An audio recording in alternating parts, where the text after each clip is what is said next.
Let's see how to draw a flowchart for a recipe. Now, for a flowchart, just to remind you, there are different symbols. Here I have the various shapes. We have the oval shape used for the start and stop symbol. Then we have the parallelogram used for the input and output symbols, and a rectangle for the processing symbols. Connecting all of these, we have an arrow, usually downward arrow, to connect all of the symbols. So we have our recipe, and we just did a narrative. We're going to use our recipe, look at the ingredients, and this is going to be our input for our flowchart. These are going to be individual inputs. So each one is one input. Right. So our flowchart, first thing we need to do is a title. Then we have our start. And for each one of the ingredients, we have get and the ingredient from the recipe itself. Each one would get in front of it, and it's an input in the flowchart. And we also have the arrows in between. Next, we want to move to our processing, which is the actions that take place. So the actions, these will be in our rectangles.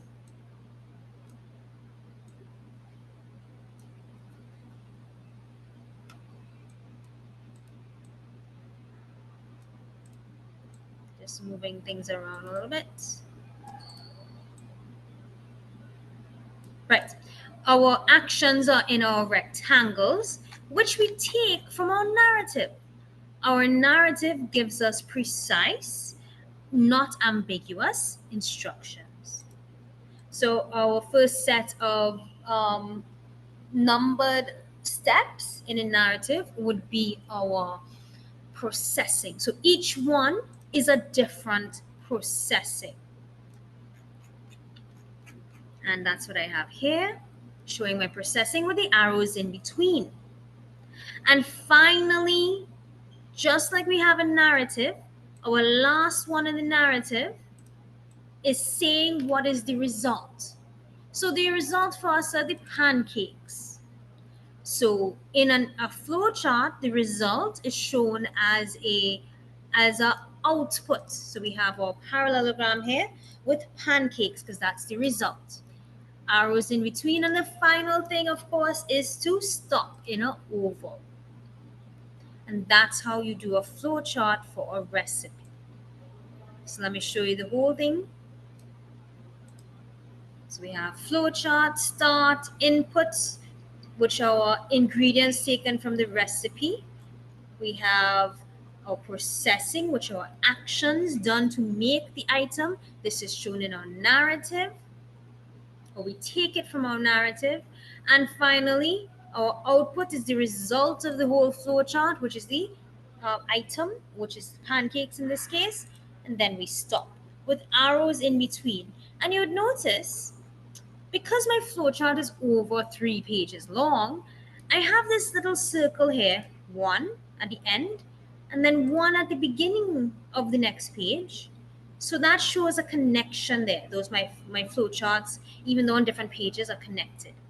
So at the bottom of this one, I have 2, which connects to the 2 at the top of the next one.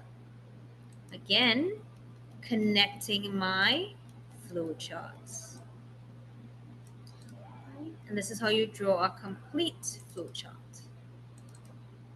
Let's see. If I could do the whole thing here, there we go. Right. And end.